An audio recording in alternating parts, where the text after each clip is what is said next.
Did you know that illegal border crossings from Canada to the US have dropped by 99%? That's not a typo, 99%. But that's not the only surprising trend happening at the world's longest international border. Welcome back to Weekly Migration News, where we break down the most important immigration stories you need to know.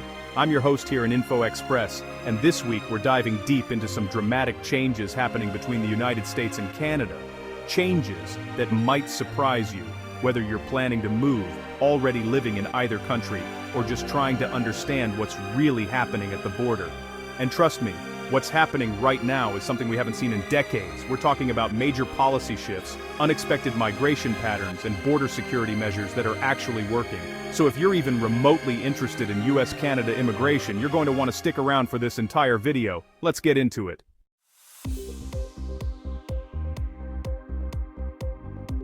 First up, let's talk about the numbers that are making headlines, and honestly, numbers that even surprised government officials. Canada's enhanced border security measures have had a massive impact. Between June and December 2024, illegal crossings from Canada to the US dropped by 89%. Now, that alone would be impressive, but here's where it gets even more remarkable.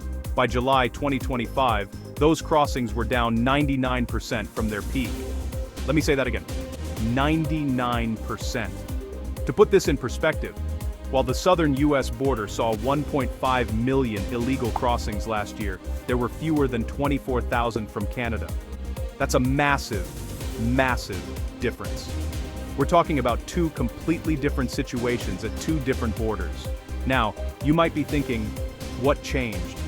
How did Canada manage to achieve these results in such a short period of time? Well, it wasn't just one thing. It was a coordinated, multi-layered approach. The Canadian government implemented stricter visa refusals for high-risk countries, and we're talking about a significant increase here. 61% more refusals. That means Canada's immigration officials are being much more selective about who they're allowing into the country in the first place. They also reported an 18% decline in asylum claims overall. Now, this doesn't mean Canada has stopped accepting refugees or asylum seekers, far from it. What it means is that they've tightened up the screening process, closed loopholes, and made it clear that asylum claims need to meet specific criteria. But here's what I find most interesting. These measures have been effective without causing major international incidents or humanitarian crises. Canada has managed to secure its border while maintaining its international commitments. That's a delicate balance, and one that many countries struggle with. The Canadian government also increased monitoring along the border, deployed more resources to high-traffic areas, and improved coordination with U.S. border agencies. This wasn't about building walls or creating confrontation. It was about smart, data-driven border management.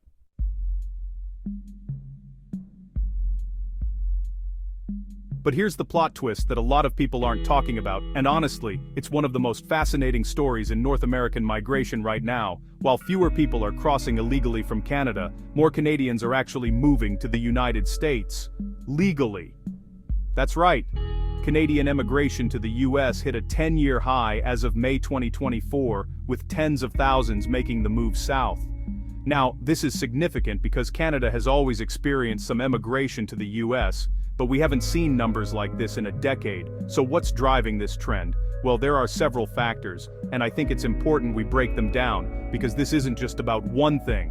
It's a combination of economic, social, and personal factors. First, job opportunities. The U.S. job market, particularly in tech, finance, healthcare, and engineering, offers opportunities that simply don't exist in Canada at the same scale. Companies like Google, Apple, Microsoft, major financial institutions, and specialized firms are headquartered in the US and offer salaries that can be significantly higher than comparable positions in Canada. And we're not just talking about a small difference here. In many fields, American salaries can be 30%, 40%, sometimes even 50% higher than Canadian salaries for the exact same role. When you're a skilled professional looking at your career trajectory, those numbers are hard to ignore. Second, cost of living and housing affordability. Now, this one might surprise some people because we often hear about how expensive American cities are. And yes, places like San Francisco, New York, and Boston are incredibly expensive.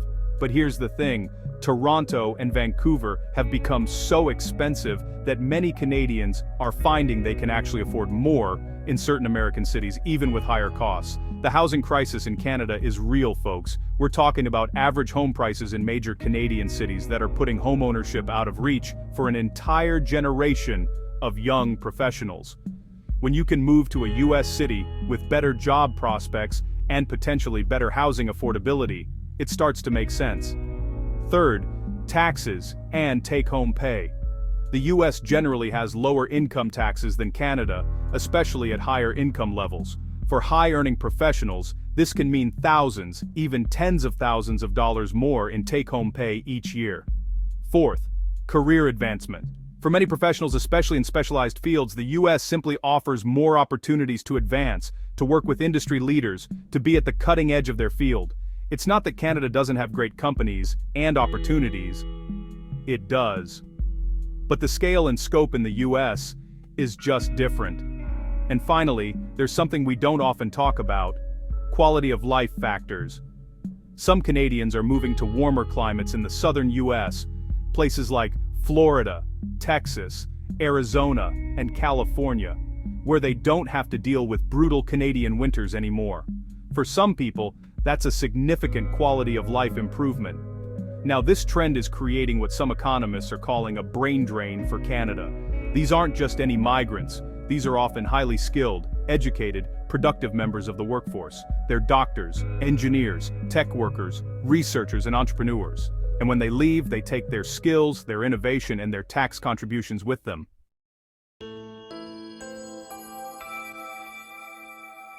Now, let's talk about what this means for people wanting to move to Canada, because there's a significant policy shift happening, and if you're planning to immigrate to Canada, you need to pay attention to this. Canada has announced it's reducing its permanent resident admissions significantly over the next few years. In 2025, they're targeting 396,000 new permanent residents. That drops to 380,000 in 2026, and further down to 365,000 in 2027. Now, to some people, 365,000 might still sound like a lot of immigrants, and in absolute numbers, it is. But here's the context. You need to understand, this is a major departure from Canada's previous trajectory.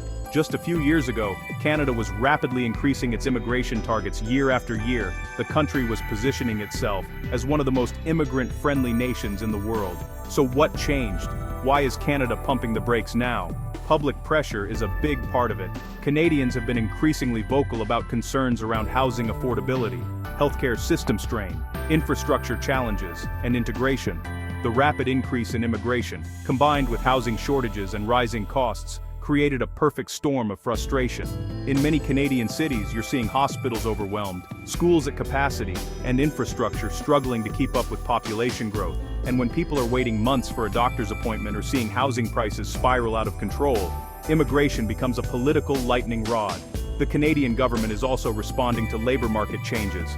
During the pandemic and immediately after, there was a huge demand for workers across almost every sector. But as the economy is normalized, that desperate need for workers has eased somewhat in certain sectors. There's also been growing concern about the integrity of the immigration system itself.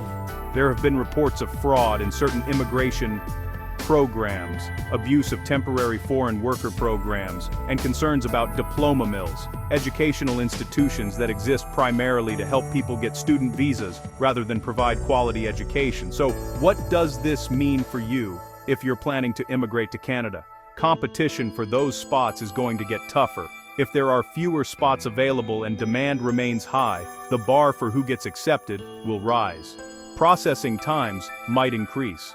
When you're trying to be more selective and thorough in your screening, things take longer. So if you're in the application process, prepare for potential delays. Meeting the criteria for programs like Express Entry could become more competitive.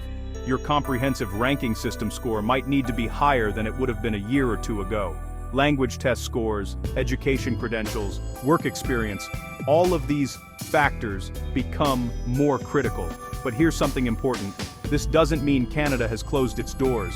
It's still accepting nearly 400,000 permanent residents per year. That's still one of the highest per capita immigration rates in the world. it's just becoming more selective about who it accepts.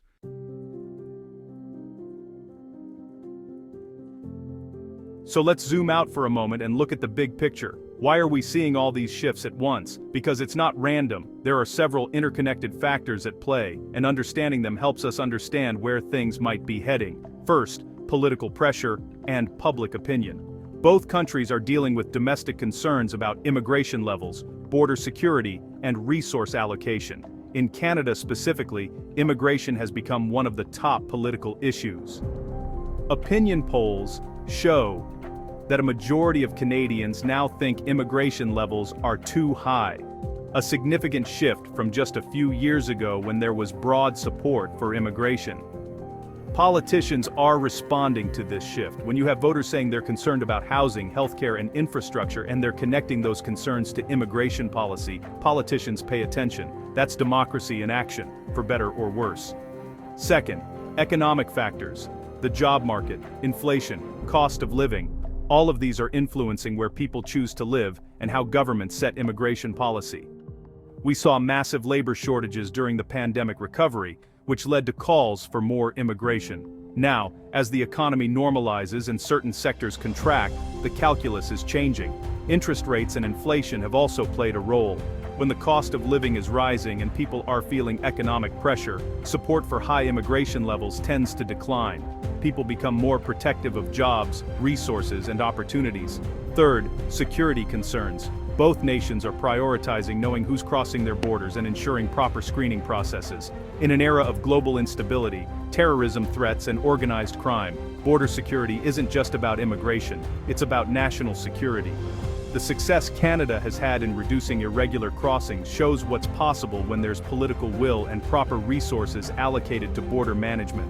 It's also shown that you can have secure borders without abandoning humanitarian commitments. Fourth, infrastructure and capacity limitations. This is something that doesn't get talked about enough. Both countries, but especially Canada, are facing real challenges in terms of infrastructure capacity. When you increase population rapidly through immigration, you need to also increase housing supply, healthcare capacity, school capacity, and public transit. And that hasn't been happening fast enough. Housing construction in Canada, for example, hasn't kept pace with population growth from immigration. The result: sky-high housing prices and rents, especially in major cities like Toronto and Vancouver. When infrastructure can't keep up with population growth, you get strain on systems and growing public frustration. Fifth, and this is important, we're seeing a global shift in attitudes toward immigration. It's not just Canada and the US. Countries around the world are reassessing their immigration policies, becoming more selective, and responding to domestic political pressures. This is part of a broader global trend. The bottom line? We're in a period of significant adjustment. The era of relatively open movement and continuously increasing immigration targets is being reassessed on both sides of the border. This doesn't mean immigration is ending, far from it, but it does mean the approach is changing. We're moving from quantity toward quality, from rapid expansion toward sustainable levels, from open access toward selective admission. Whether you think this is good or bad probably depends on your perspective and your personal situation, but either way, it's the reality we're dealing with right now.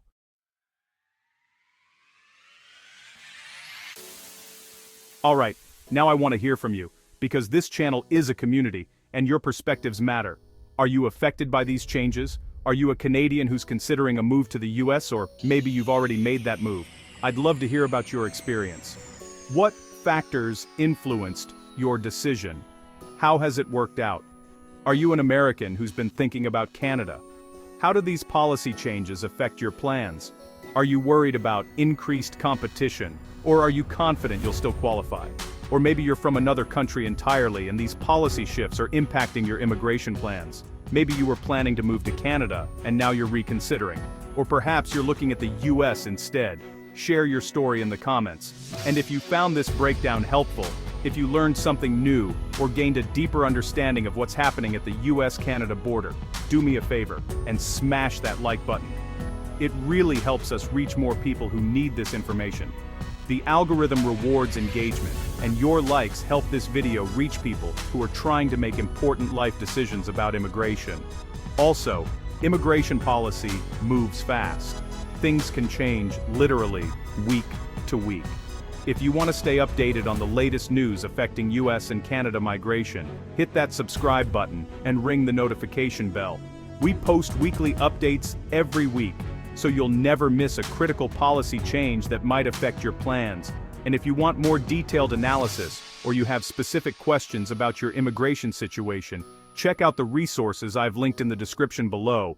I've included links to official government websites, immigration lawyers I trust, and resources that can help you navigate this complex system.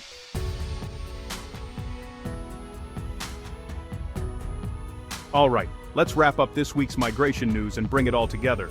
The US-Canada border is experiencing historic changes.